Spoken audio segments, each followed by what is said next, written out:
জয় হিন্দ। The joy of education চ্যানেলে আপনাদের সকলকে স্বাগত জানাই। তো আজকে 30শে জানুয়ারি। এই 30শে জানুয়ারি থেকে গুরুত্বপূর্ণ কিছু কারেন্ট অ্যাফেয়ার্স নিয়ে আজকে আলোচনা করব।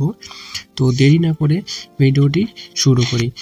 তো আজকের যে প্রথম প্রশ্ন আছে সেটি হলো, ভারতের 5G ইনোভেশন ল্যাব তৈরির জন্য রিলায়েন্স জিও কোম্পানির সাথে হাত মেলাচ্ছে কোন কোম্পানি?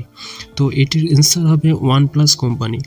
এই OnePlus কোম্পানি এবং রিলায়েন্স জিও কোম্পানির সাথে একসাথে ভারতে 5G ইনোভেশন ল্যাব তৈরির কাজ শুরু করবে।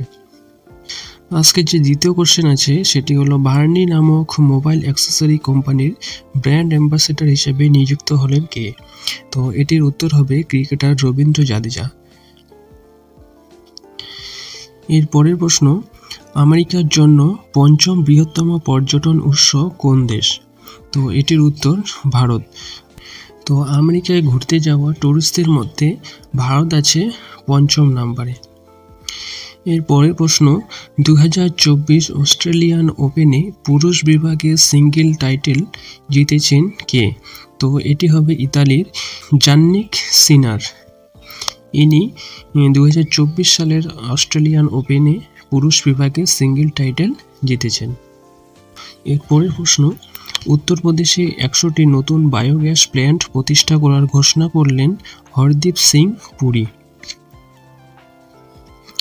7 নম্বর কোশ্চেন, 2024 অস্ট্রেলিয়ান ওপেনে মহিলা বিভাগে সিঙ্গেল টাইটেল জিতলেন বেলারুশের টেনিস তারকা আরিনা সাবালেঙ্কা।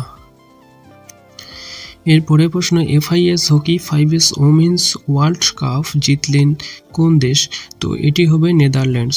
ভারতকে হারিয়ে নেদারল্যান্ডস চ্যাম্পিয়ন হয় এই FIS হকিস ওমেন্স ওয়ার্ল্ড কাপে। তো এক্ষেত্রে রানার্স আপ হবে ইন্ডিয়া। এর পরের প্রশ্ন, ইনসেট 3DS নামে আবহাওয়া সংক্রান্ত স্যাটেলাইট লঞ্চ করছে কে?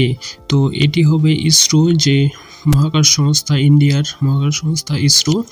এই ইসরোর পক্ষ থেকে ইনসেট 3DS নামে একটি আবহাওয়া সংক্রান্ত স্যাটেলাইট লঞ্চ করেছে। এর পরের প্রশ্ন এবং আজকের যে লাস্ট কোশ্চেন সেটি হলো, 69th ফিল্মফেয়ার অ্যাওয়ার্ডসের সেরা অভিনেতা ও অভিনেত্রী তকমা পেলেন কে কে? তো এখানে হবে উত্তর অভিনেতার ক্ষেত্রে হবে রণবীর কাপুর এবং অভিনেত্রী হবেন আলিয়া ভাট। তো ভিডিওটি এ পর্যন্তই। ভিডিওটি দেখার জন্য ধন্যবাদ এবং বলে রাখি, আপনি যদি চ্যানেলে নতুন হয়ে থাকেন তাহলে চ্যানেলটি অবশ্যই সাবস্ক্রাইব করে সাথে থাকবেন। Thank you. জয় হিন্দ।